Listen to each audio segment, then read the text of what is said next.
Oh boy. Let's see. Do we see anything here? Anything on the ground? No leaks. Welcome back, everybody. It's not a power stroke, but we are going to be working on this Roush Mustang. We have a whole slew of repairs been done to this vehicle, and we are in the lovely locale. Rain Man Race Repairs. Come on, let's check out what's wrong with this 427R.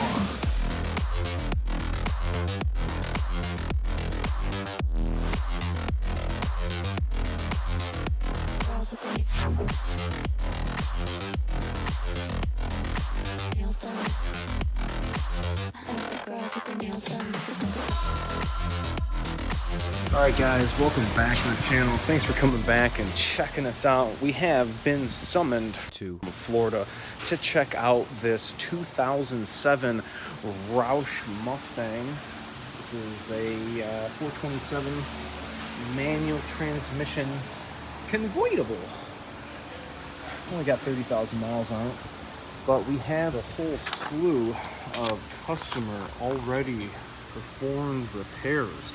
So starting with number one, let's check this out. The gentleman said that his first symptom is that it ran rough and sputtered on warm startup. Okay, he had to feather the throttle until the engine smoothed out. So what are you thinking? Fuel pump maybe? Okay. Second symptom, engine would change from smooth to rough and back while driving at continuous RPM. Okay, so we're already driving, so low fuel pressure could be, but it said it would go from smooth to rough, so maybe we got like an ignition problem, like ignition coils maybe. Third symptom, engine will stumble under load. Engine stumbles while RPMs are increased from downshifting. Okay, so now I'm thinking maybe we do have a misfire. Fourth symptom, excuse the fan. Fourth symptom, engine running too rich, burned out catalytic converters. Symptom 5, wrench light will illuminate periodically with no throttle response. Symptom 6 was told mice chewed the engine harness. Number 7, battery has constant drain. So right now, to date, the repairs that have been made, new mass airflow sensor 2 times, once by self. New OEM fuel pump 2 times, once by self. New plugs and wires 2 times, once by self. Wires? I don't know, I thought this thing had coil unplugged. Alright, new Roush OEM catalytic converters, new O2 sensors times 4, so hopefully 2 cat monitors and 2 upstream oxygen sensors, so hopefully we didn't get the same part numbers for the new O2 sensors. Swapped out throttle body with another and back to original when the problem persisted. Replaced engine wiring harness, new OEM, ECM or PCM, not sure which. Now that is a lot to digest. Given the history that has been performed on this vehicle, underneath looks like we have several vehicle report cards, several dealer visits. We'll have to look in detail. We just first made contact with the vehicle and pulled it in. I guess the first thing we're going to need to do is look underneath the hood. But first and foremost, what's the first step in the diagnostic process? Verify customer concern. That is going to be a lot. Verify. I think that is definitely... Let me turn this fan off. It's going to ruin my audio. I think it is definitely going to be worth a road test, obviously. Okay, so now I'm really questioning what we have going on. Prop in the prop. We're propped. It is a real Roush. It is not naturally aspirated, and it does not have spark plug wires. So, did he replace the spark plugs? That is kind of unique. Why would he say he replaced the spark plug wires? Did somebody tell him that they replaced the spark plug wires and he really didn't do it himself?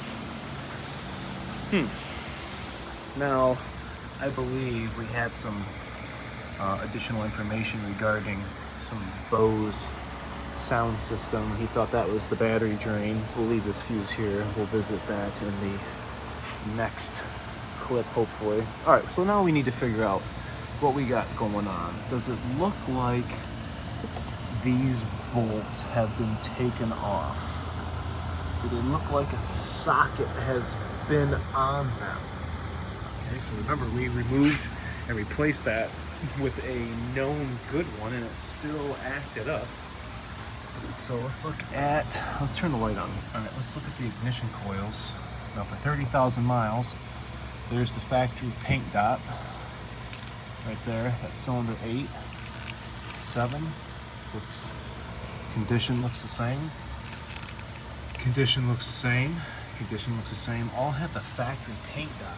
Let's look at bank 1. All right, there's the factory coil. Now our supercharger is hanging over.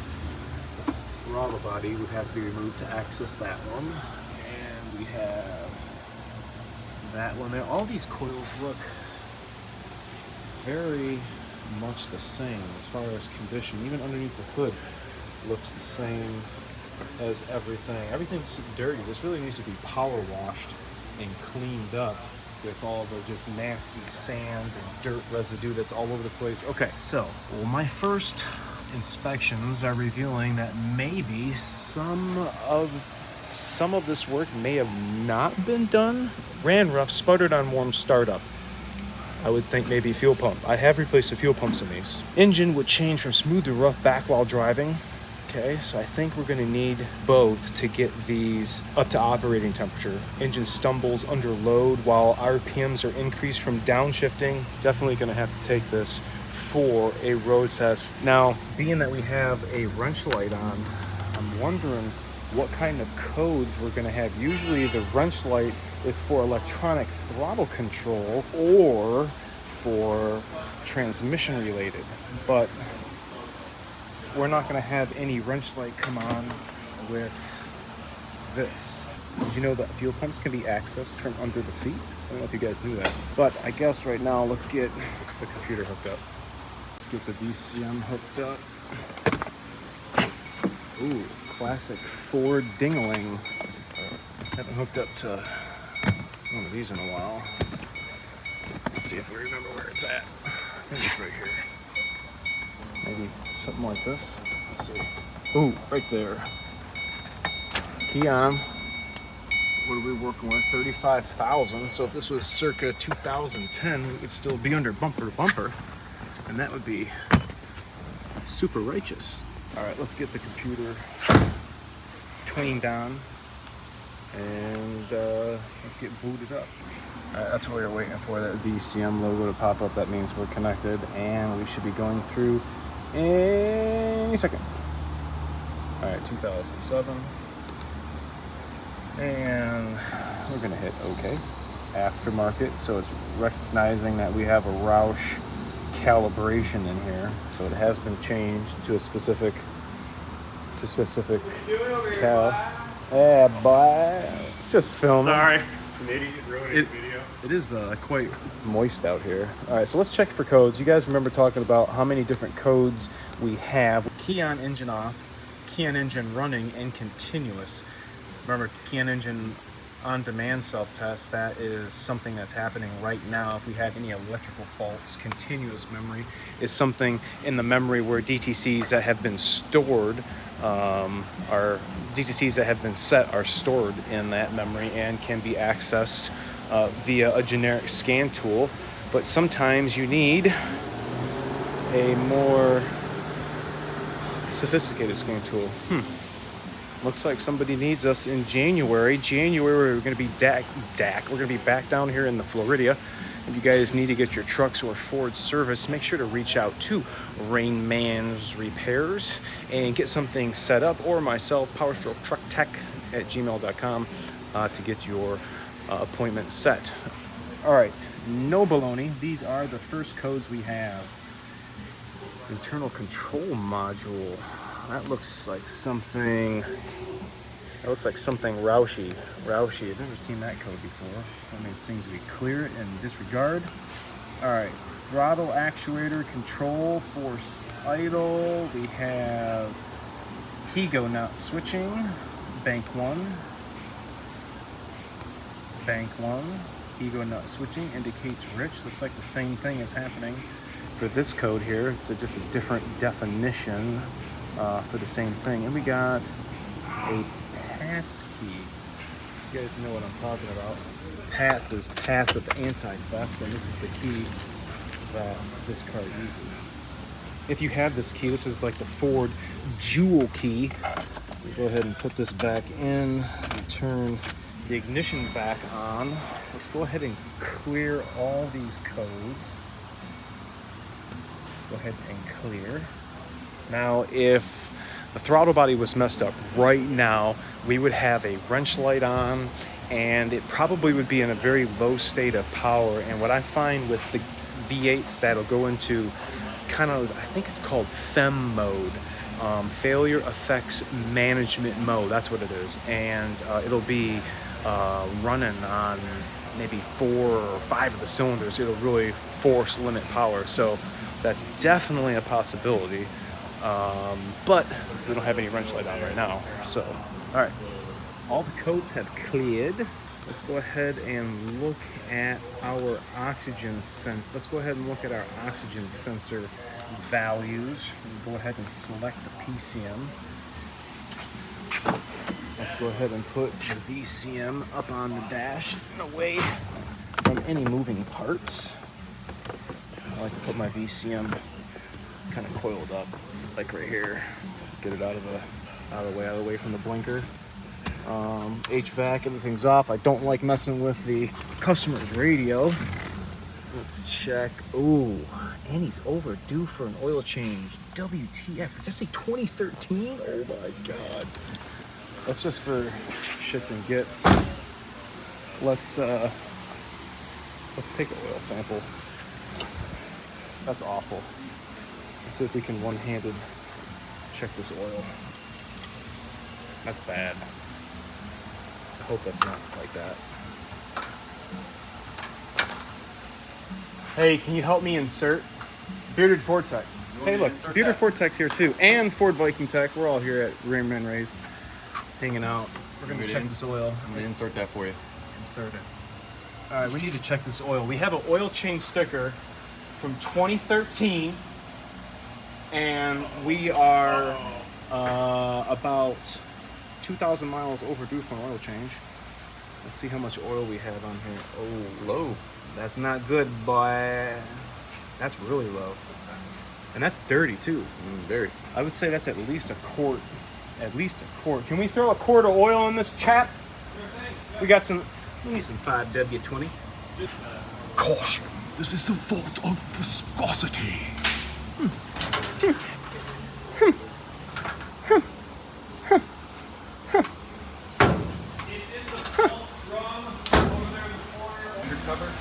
Okay, no, we are. Super premium. We're gonna at least top this thing off so we can at least put some miles on it and let it run. Get up to operating temperature. We're gonna need those oxygen sensors to check in. This thing's been sitting for quite some time, so we're gonna need to let that get into closed loop fuel control. And then we can pull up data logger. All right. 1 quart. Right at the full mark. We're full. Let's go.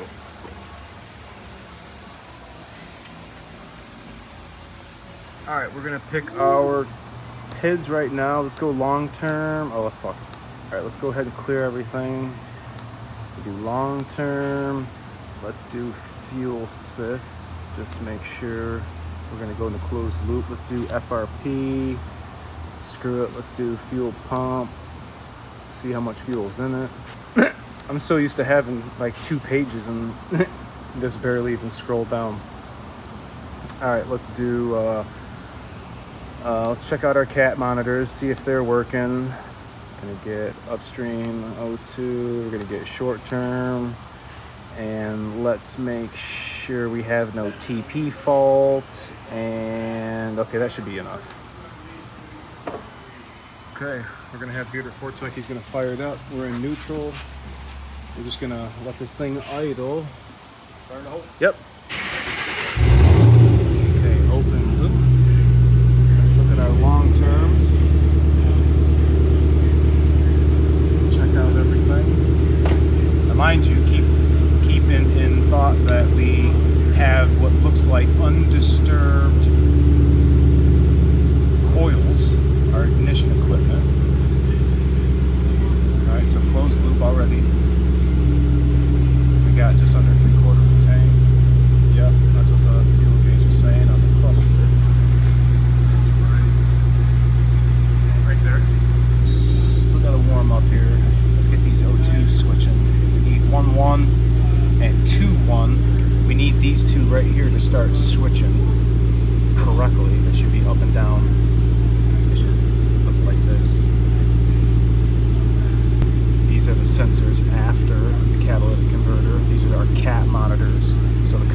that they replaced all 4. And look, it just went into closed loop fault. Oh, you guys missed that. Now look at our short terms. They're at negative 27. We just had closed loop fault. So we definitely have something going on with our short terms. Right now it's trying to take away 20% of fuel to both banks. Our long term has not changed. What do we have going on here? I'll see. Closed loop fault. What's it doing right now? Closed loop fault. Negative 27. We don't have any lights flashing. It is smelling kind of fuely, kind of smelling rich. Now we have an open loop fault. Oh wow, we definitely have something going on here. We got something going on and we're not even driving it. Now our short terms are at 0. All right, what happens when you take this at like 1500 RPM and hold it? Let's see what happens.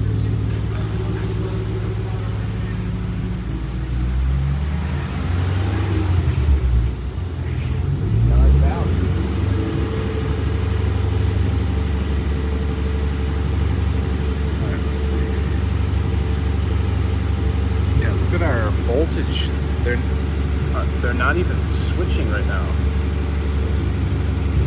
Open loop fault. Wow. Rich both banks. Okay, let it idle.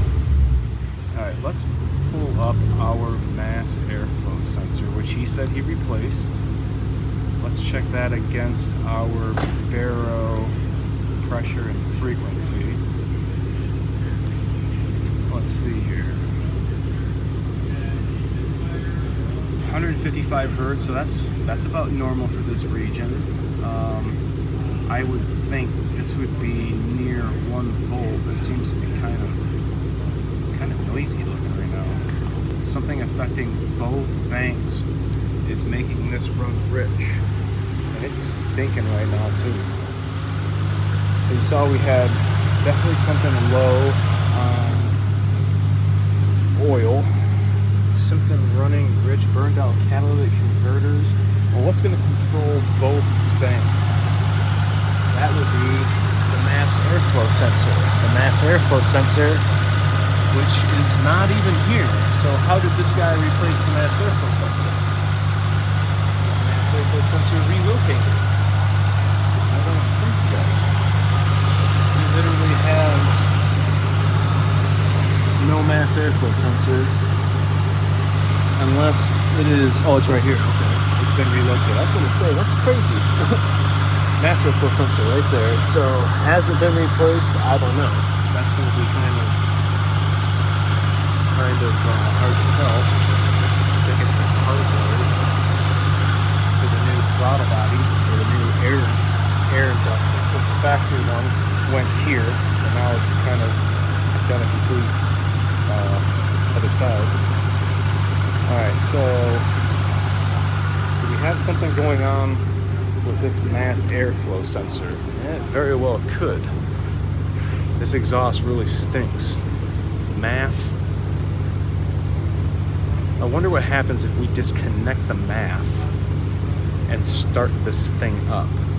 I wonder what happens. I wonder if it goes into default and starts looking at other system measurements, looking at engine temp, looking at throttle position, and determining what it thinks it should have as a fuel calculation for that given input. Let's try that. Let's shut this thing off. You might want to take note. The O2 sensor wire is laying right across the top of the transmission. Is it really? Yes. Ooh, Bearder Fortech had a really good observation here. He just noticed that the O2 sensor wiring is actually laying on top of the transmission. Kind of hard to see it, but there's the sensor. Yep, I can see it. I can see it. The wire is going up. Check it out right there. You guys remember the last time we had a Mustang here and we found some corroded wiring actually right there, right on that part, and it was actually shorting out that wire harness. I wonder if that's exactly what's happening. Let's get a panel popper and see if our open loop fault will go away while it's running, because I bet you the engine's rocking and idling, and it's fucking, and it's grounding out. It's a 4-wire sensor, and the blue wire, I think it was, is actually rubbing against the transmission, the bell housing. There's not a sheath covering it. Mustang round 2. We might have another wiring problem just like the last one. Another? Really? Over the trans? Yeah. Remember? Same thing as that red one or that maroon one? Yeah. Panel popper. Panel popper? Trim tool. Trim tool. How about the wide one or the narrow one? Oh, no, long one. Long one. I almost got poked in the face. No, it came in at an angle. It was at an angle. Is that an angle? Here you go. There's a long one. Grazie. Prego, prego. All right. Beard Vortex. This guy's going to be our wire mover. No, give it to him because he knows where the wire's at, and then you start the car. All right. He needs lumens. Let's see if Bearded Vortex hypothesis on the fly is right. He may be onto something because that's exactly what happened. Yeah, just lift it up. Yep. All right, let's start it up. Open loop fault. Let's see if that changed. Let me get live.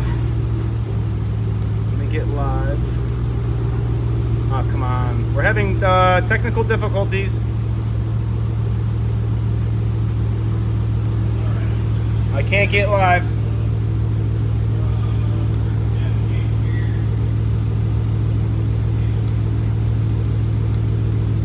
All right, shut it off and just turn the key on. All right, now we are live. We have data flowing. We are open loop. Ford Viking Tech. Start it up. Started.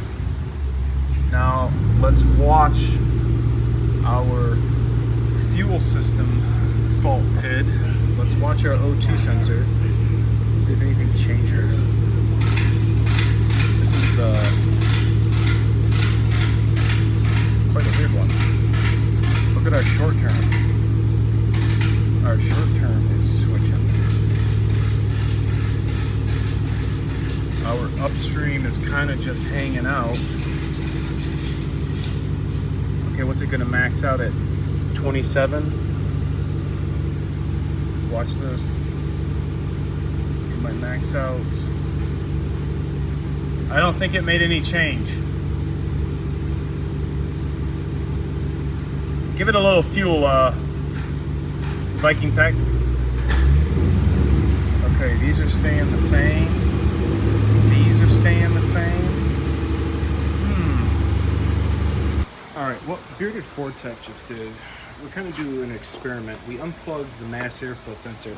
Sometimes on vehicles that have bad mass airflow sensors, or you're suspecting that something's going on, I had a Cottonwood actually short out the mass airflow sensor once, and it was making it run like total dog crap. So what happens when you disconnect, like I was explaining to you in the beginning, when you disconnect the mass airflow sensor, the PCM will start looking at other sensor inputs and other actuators, I guess, to keep the engine running, what it should do to sustain that given RPM and how much fuel it should have at a predetermined, loaded map value in the computer. All right, let's turn the key on. Let's see if anything changed. Let's go live. All right, now we're not going to have any mass airflow sensor voltage, or we shouldn't. I don't think this Roush calibration should have anything to do with this, but all right, you go start it. Clear. Good.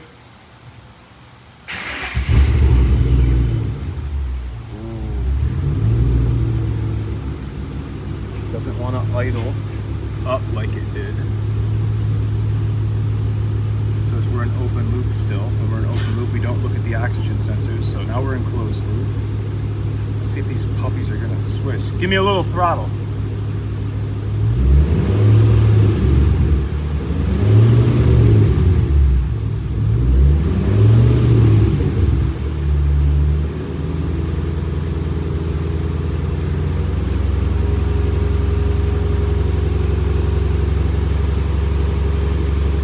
Give me a couple good reps.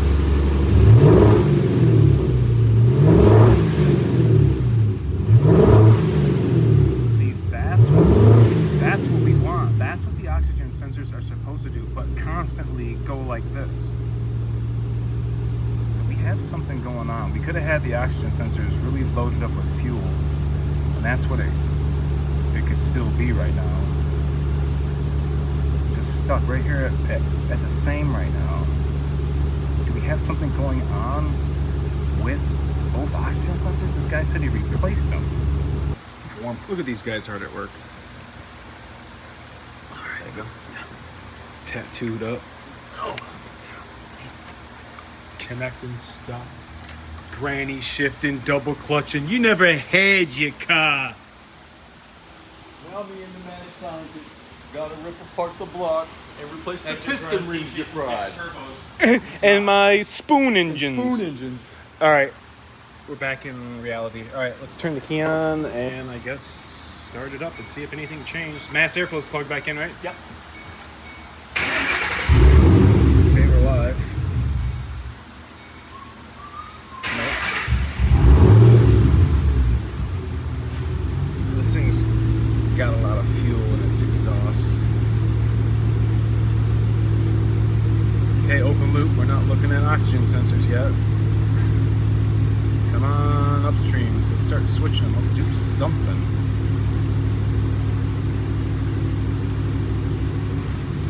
Look at our upstreams just increase right there. Or our short terms. Look at our short terms just go up.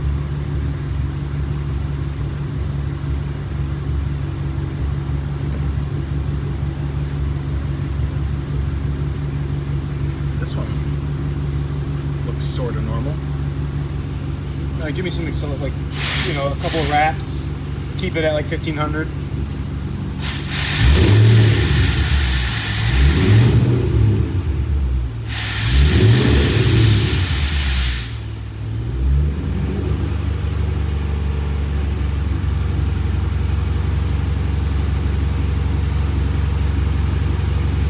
That's not really doing anything, is it?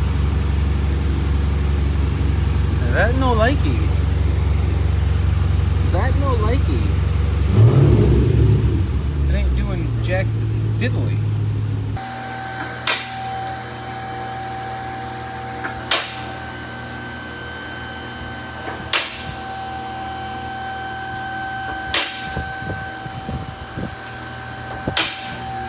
All right, what we're gonna do now, we noticed when we were upstairs that whoever replaced the oxygen sensors replaced them with possibly not the right ones.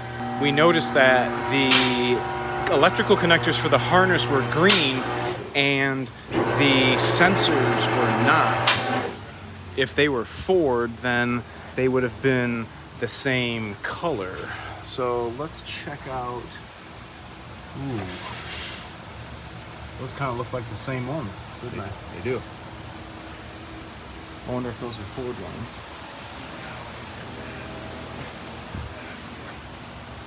Let's see. Are these Ford ones? Oh, they have writing on them. I don't know if they're Ford ones, but they definitely look like the ones upstream.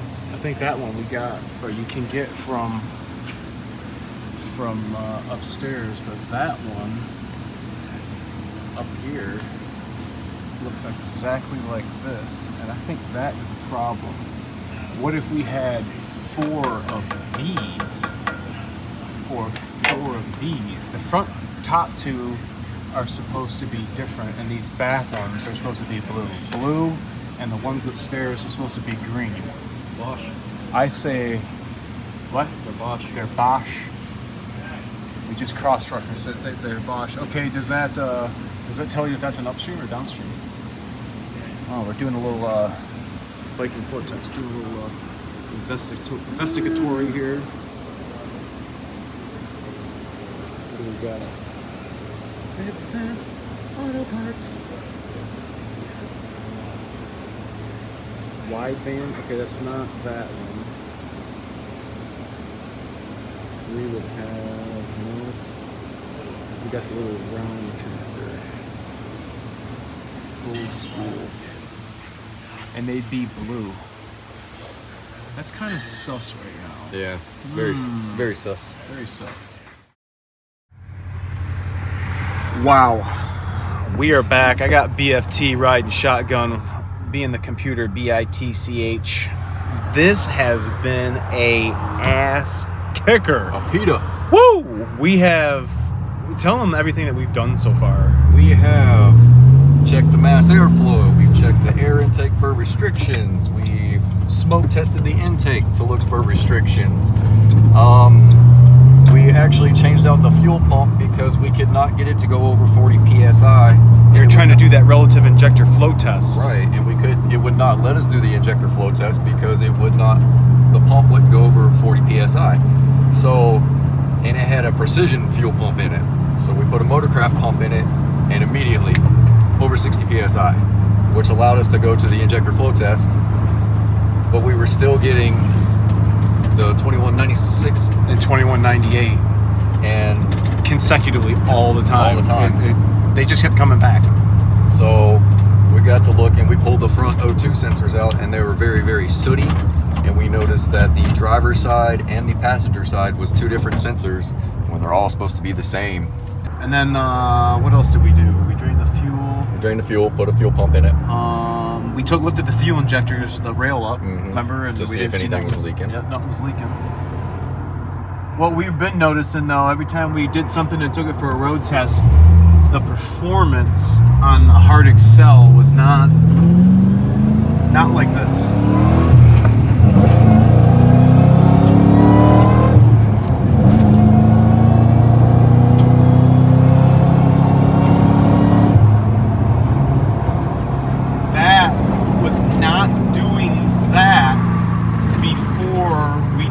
It's like all of these things had a culmination of getting better and better and better, and I don't know, I think whatever we have just did has made a change.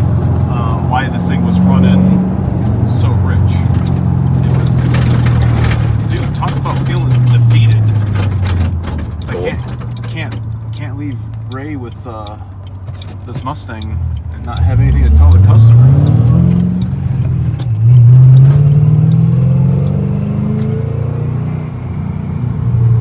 I think the performance is considerably better. I think what it's definitely going to need is, I don't know if you can zoom in here. This guy's oil change sticker is freaking from 10 years ago. Almost to the date. Almost. Like, we're a month shy.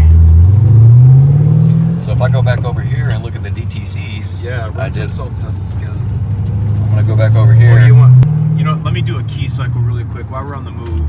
Just so that we can get our our OBD monitors to restart. I'm gonna refresh this. So you can see it right here. Well, now it's gonna do it again. But the only thing we got is the P1000, which is monitors, because all the monitors haven't set. I mean, they haven't completed yet.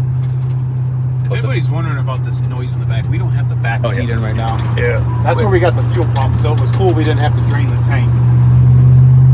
And just the P1000, the 2196 has not come back. And was it 2194? Is that what it was? 2196 and 2198. 2196, 2198. Yeah, there's so many codes going on right now. But all we got is the 1000, which is the monitors. So we definitely learned something on this one. Talk about advanced drivability. This was definitely a challenge, and I think because we have a unique car, we don't have a factory Ford calibration. This is a Roush calibrated ECU, so there's parameters and stuff that are not the same as the Ford cal was. The 4.6 liter 3-valve had intake manifold runner controls. We just have the connectors dangling out because this supercharger lower intake and upper no longer has that. So that's all programmed out of it. Obviously, for every action, there's an equal and opposite reaction. We got a wind jammer on it. That's more air. What do we need more of? fuel. So all that stuff is different, and we have so many variables that we can't test that. So we're gonna go one more loop. I don't know if you guys watching Ray's channel, this is the infamous road test route. We're gonna do one more good pull. This is probably road test or the far so good. No Yeah. codes have come back, and it's constant power. We were getting the codes to come back consecutively. All right, it's just been a glorious day today. The temperature is starting to get a little cooler now. The sun's finally starting to go down. A little breezy outside I today. had the sleeves rolled up while we were working, but I had to put them boys down quickly because it's starting to get a little nippy out. Look at that. I'm starting to think that they might be like that. Yeah, because of the Roush tune. And so we're thinking that was wrong, when really the low fuel pressure problem was causing our lean condition, and it was adding 27% more fuel.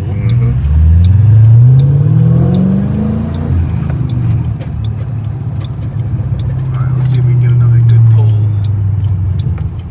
I don't see any Johnny Laws. Okay, second gear dig. Man, there's the shot.